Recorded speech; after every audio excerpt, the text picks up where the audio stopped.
Hello dear students, myself is Dr. Pinky Suttaria, working as an assistant professor at Department of Chemistry, Bhavans College, Dakur. So today we are going to learn a new topic under the metal carbonyl chapter, that is FeCO5.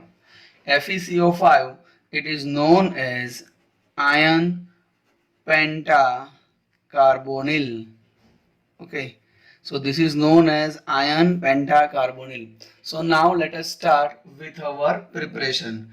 So in any metal carbonyl, you have to first write down its preparation. Now FeCO5 can be prepared by the reaction of Fe in presence of 5 carbonyl under 200 degrees Celsius, 100 atmospheric pressure. You can prepare FeCO5. Okay, now second one, that is by the reaction of FeS, that is known as sulfide. Okay, that is ferrous sulfide. Okay, ferrous sulfide, Fe2 plus, that is ferrous, and Fe3 plus, that is ferric. Ferrous sulfide in the presence of carbonyl with the copper under 200 degrees Celsius, 200 atmospheric pressure. Okay, it can produce FeCO5 by the removal of the Cu2S.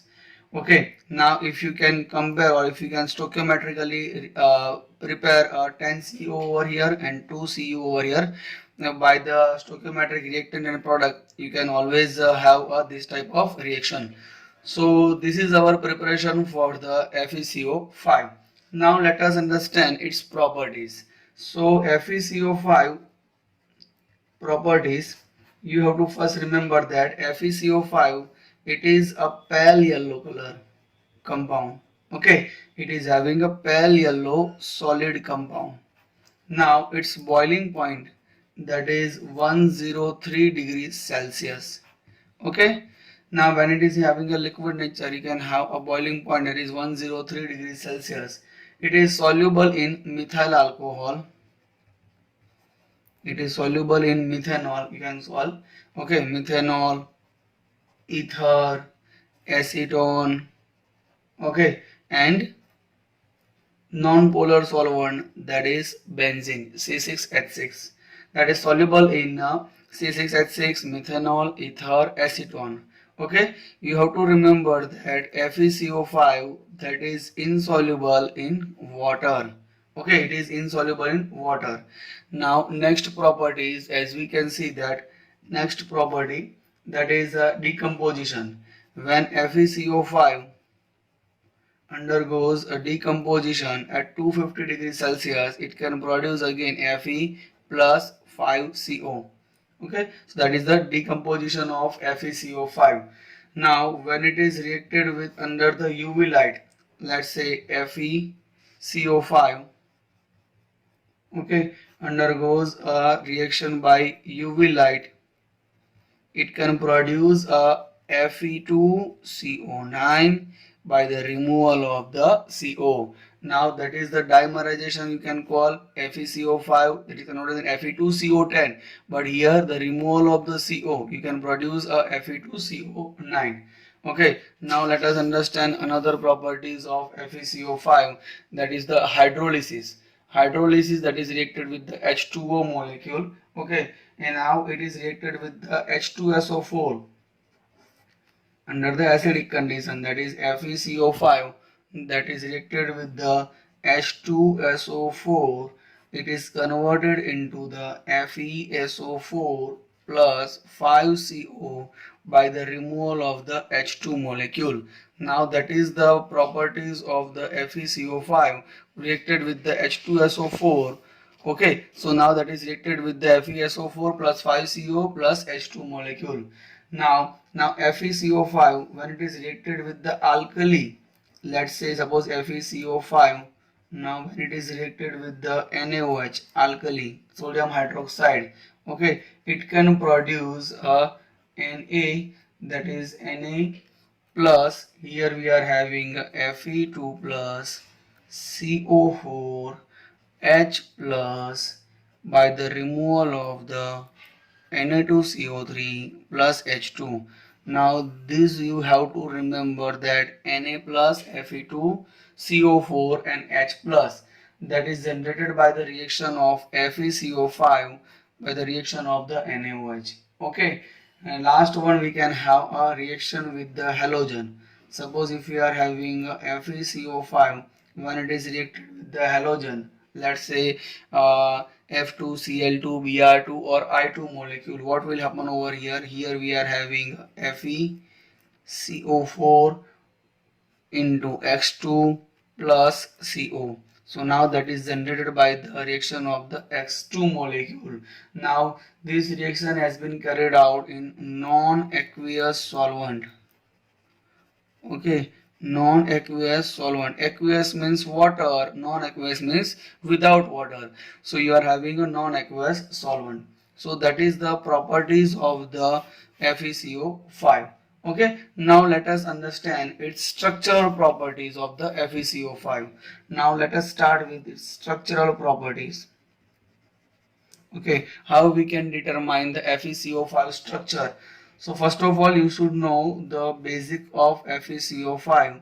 Here Fe, that is having a 26 number, so you are having electronic configuration like this: Ar 4s2 3d6. So that is our basic structure of Fe. Now let us start with our electronic configuration like this: 3d, 4s and 4p. Now when it is having a free atom, suppose if we are having a free atom Fe, so what will happen, how electronic configuration or how electron will be filled, you can see over here, that is 3d, 4s and 4p. Now 4s2, here you can fill a 2 electron, here we are having a 6 electron, 1 2 3 4 and 5, 6 will be like this. Okay, so now it is in the condition of when it is having a free atom. Now it is having an excited state. Okay, suppose if you are having an excited state, what will happen? All the electron will be pair. So here we are having, let's say suppose a 6 electron, here we are having a 2 electron, that means 8 electrons, so there will be 4 pair. So 1 pair, 2 pair, 3 pair and 4 pair. Okay, so now another thing you have to remember that here we are having a 5 ligand, so there should be a 5 empty space should be present for the CO ligand. So here we are having a 5 ligand, so here you can see 1 2 3 4 and 5, so there will be 5 CO empty space that is present under the FeCO5. So when we are having a molecule, let's say it is combined with the FeCO5, so at that time what will happen? So here we are having FeCO5, let's say 1 2 3 4, okay, that is 5. Here we are having 4s, that is 1, here 1 2 and 3, so there will be 4 pair, 1 2 3 and 4, and now there will be 5 CO, so 1 CO here, 1 CO here, 1 CO here, 1 CO here and 1 CO here.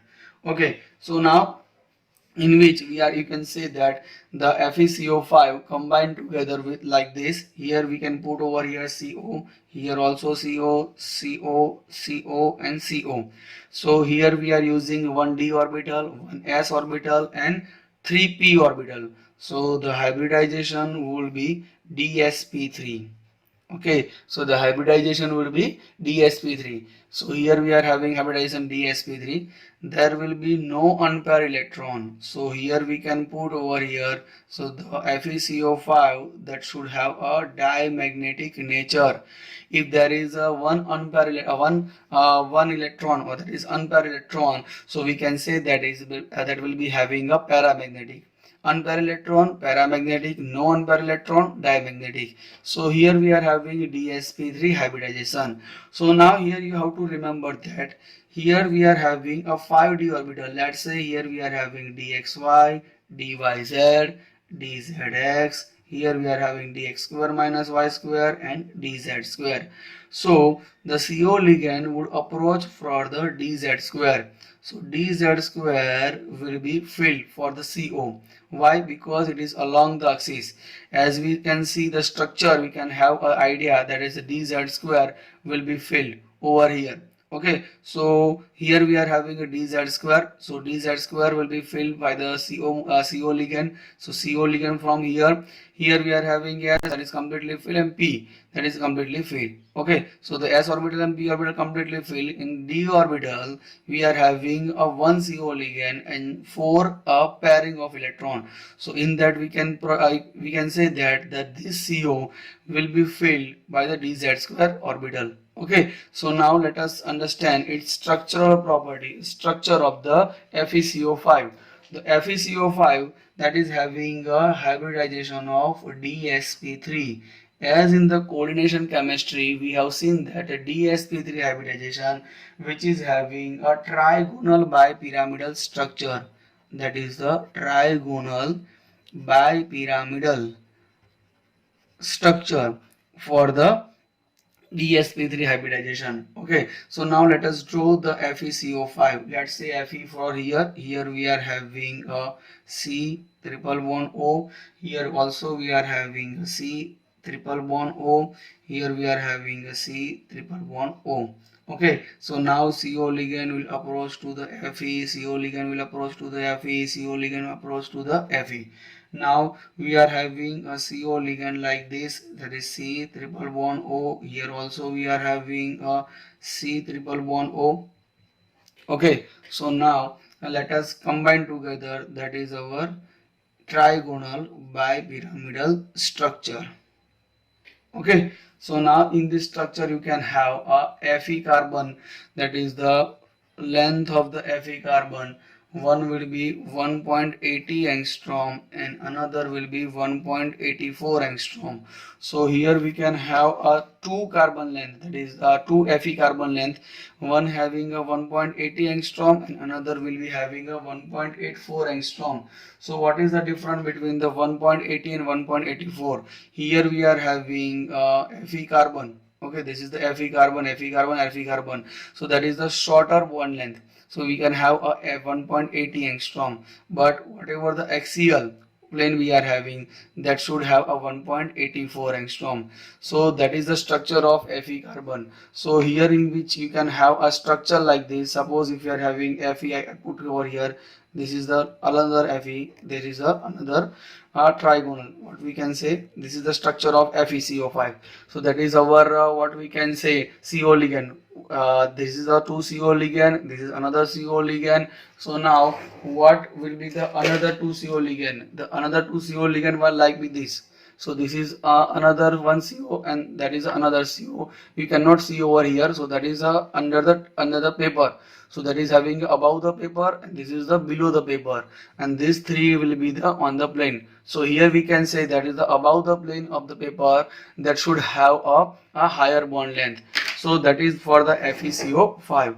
So in the examination you can ask this type of question, draw the structure of the FeCO5, or we can say the hybridization of FeCO5. So you can easily say that FeCO5 that is having a trigonal bipyramidal structure because of the DsP3 hybridization. Okay, thank you so much for watching it.